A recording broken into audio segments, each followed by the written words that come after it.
Buenos días, continuamos con la lectura del primer libro de Macabeos, capítulo 6, y continúa diciendo lo siguiente: muerte de Antioquío. Esto lo vemos en segundo de Macabeos, capítulo 9, también es un pasaje paralelo.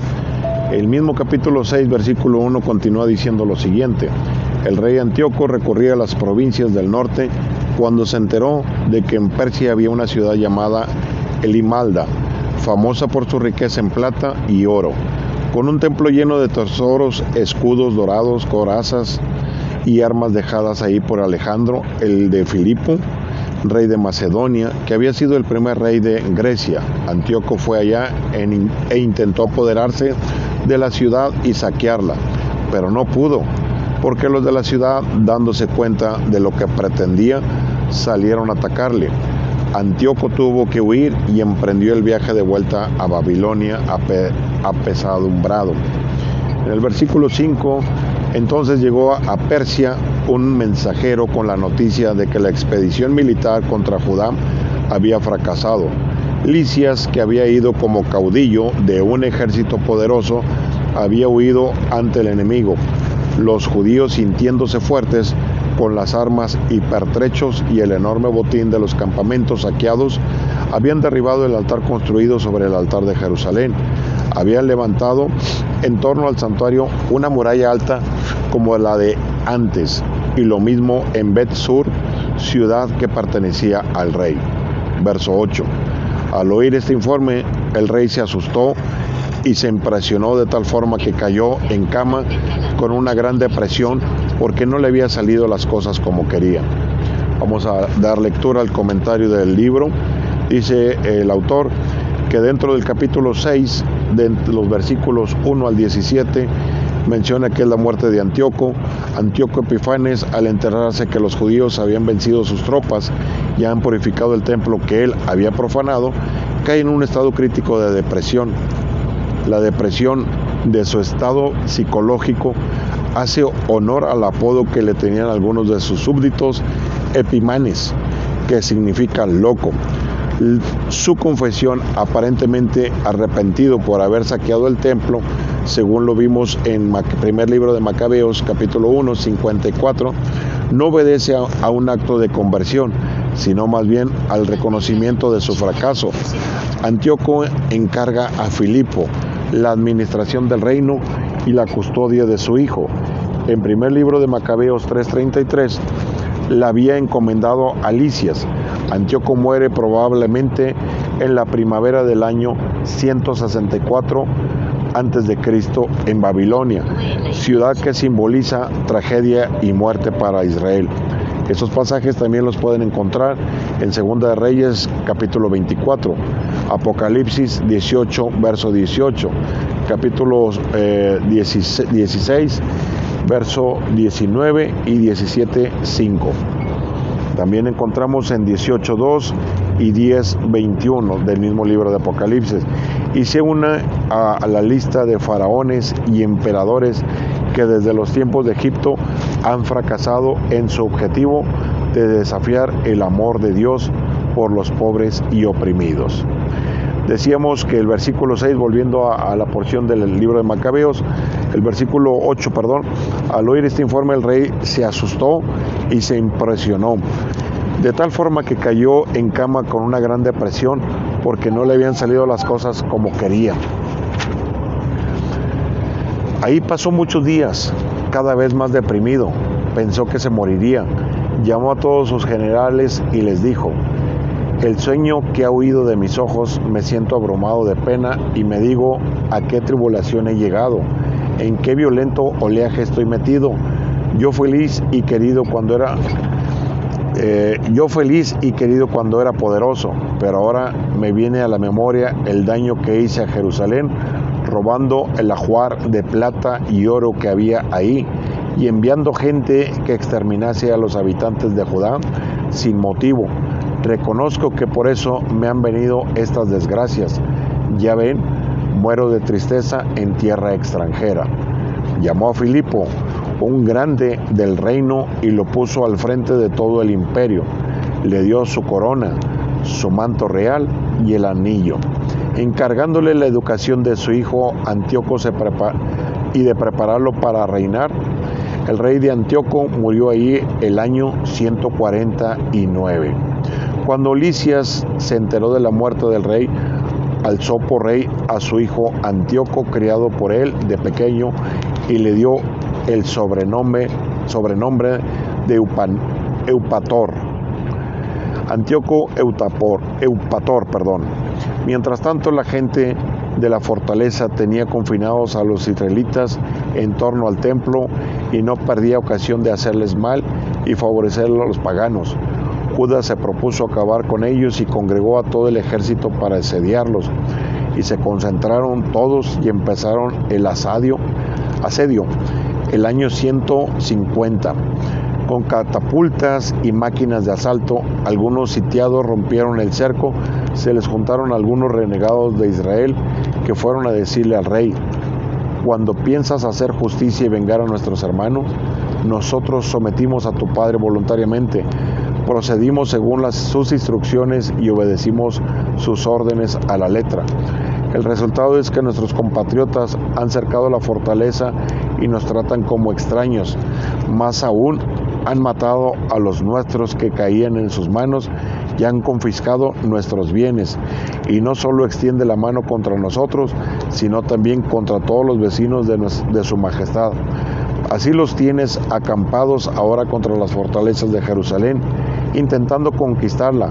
Han fortificado el santuario y Bet-Sur, y si no te adelantas rápidamente, harán cosas mayores todavía, y ya no podrás detenerlos.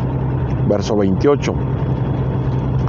El rey se encolerizó al oír esto, convocó a todos los grandes del reino, jefes de infantería y de caballería, y como también se le presentaron mercenarios del extranjero y de los países marítimos, su ejército contaba 100,000 infantes, 20,000 jinetes y 32 elefantes amaestrados para la lucha.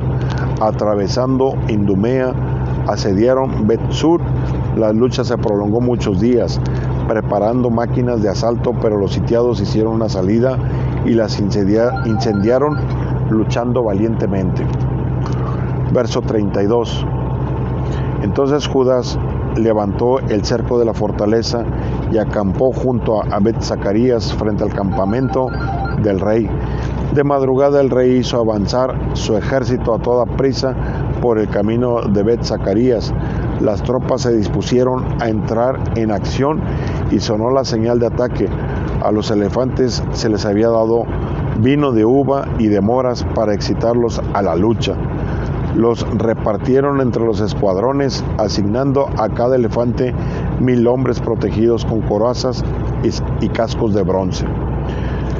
El comentarista hace alusión a lo siguiente: el capítulo 6, del verso 18 al 63, Antíoco Eupator. La seguidilla de triunfos se interrumpe, aunque el autor no lo dice explícitamente. El ejército macabeo es derrotado por el nuevo emperador Antíoco Eupator. Un grupo de israelitas helenizados y traidores claman al emperador de Turco con palabras que deberían ser para Dios. En el verso 22 lo escuchamos. También la acción heroica de Lázaro Macabeo resulta ser un fracaso al no lograr el objetivo de eliminar al rey. Las contradicciones entre los poderosos Lisias y Filipo a causa de la ambición y los celos permite aliviar la situación de los judíos, a pesar que de Lisias derrota militarmente a Judas Macabeo y firma con este un pacto donde le concede a Israel libertad religiosa, pero no la libertad política, militar y tributaria. Para un autor enamorado de Dios y de la gesta macabea, es comprensible que en este capítulo con sabor a derrota no se mencione en la negociación ni a Dios ni a los macabeos. El principal culpable de la derrota judía no es el rey en turno, sino los israelitas renegados que vendieron su conciencia y su libertad, acusando ante el enemigo a sus propios hermanos. Comprar la conciencia de hombres y mujeres en las naciones sometidas sigue siendo una tarea prioritaria de los nuevos imperios. También son muchos los que hoy venden su conciencia, la vida y la dignidad de su pueblo por obtener privilegios y favores y favorecer sus propios intereses. En este tipo de opciones es lógico que Dios esté ausente.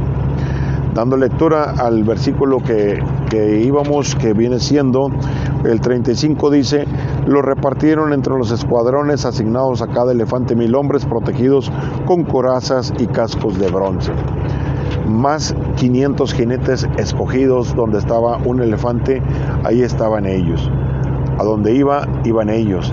Si se parasen de él, cada elefante llevaba encima, sujeta con un arnés, una torre de madera bien protegida. En cada torre iba el guía indio y 4 guerreros que disparaban desde ahí. El resto de la caballería, protegido por las tropas de a pie, iba en las 2 alas del ejército para hostigar al enemigo. Verso 39. Cuando el sol relumbró sobre los escudos de oro y bronce, su reflejo en los montes los hizo resplandecer como antorchas. Parte del ejército real estaba formado en las cumbres de los montes, otra parte en la ladera. Iban avanzando seguros y en perfecto orden. Estremecía oír el fragor de aquella muchedumbre en marcha, ya el entrechocar de las armas. Realmente era un ejército inmenso y poderoso. Verso 42. Judas y sus tropas avanzaron y en el choque el ejército real tuvo 600 bajas. Lázaro, apodado Abarán, se fijó en un elefante protegido con armadura real que sobresalía entre los demás elefantes, creyendo que el rey iba ahí. Audazmente hacía el elefante, matando a diestra y siniestra por en medio del escuadrón que se iba abriendo a ambos lados. Se metió debajo el elefante y le clavó la espada, y el elefante se desplomó encima de él y ahí murió. Los judíos, al ver la fuerza impetuosa del ejército real, retrocedieron. Los del ejército real subieron contra ellos hacia Jerusalén. El rey acampó con intención de invadir Judá y el monte Sión. Hizo un tratado de paz con los de Bet-Sur, que salieron de la ciudad. No tenían ya provisiones para resistir el asedio, porque era año sabático en el país. El rey ocupó Bet-Sur y acantonó ahí una gran guarnición para su defensa. Luego puso cerco durante muchos días al templo, instaló ballestas y máquinas de asalto, lanzallamas, catapultas, lanzadardos y ondas. Los judíos hicieron también máquinas defensivas y la lucha se prolongó muchos días. Pero cuando se acabaron los víveres en los almacenes, porque era año séptimo, y los que se habían refugiado huyendo a Judá desde el extranjero habían consumido las últimas provisiones, se quedaron pocos en el templo, el hambre apretaba y se dispersaron cada cual por su lado. Verso 55. Lisias se enteró de que Filipo, a quien el rey de Antíoco había confiado en vida la educación de su hijo Antíoco como sucesor, había vuelto a Persia y Media con las tropas de la expedición real y que intentaba hacerse con el poder. Rápidamente determinó partir y dijo al rey, a los generales y a las tropas: cada día somos menos, tenemos pocas provisiones y el lugar que atacamos está fortificado.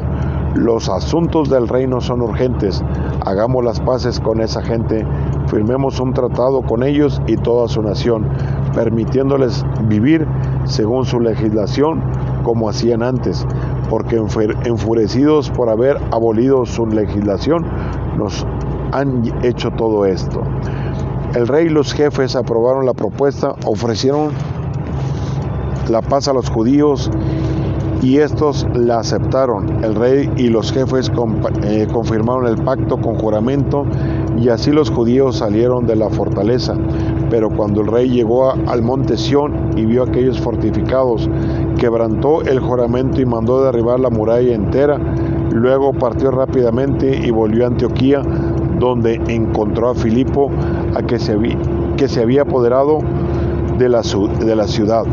El rey lo atacó y se lo arrebató por la fuerza. Capítulo 7, enseguida lo leemos. Vamos a bajar este video y grabarlo para guardar.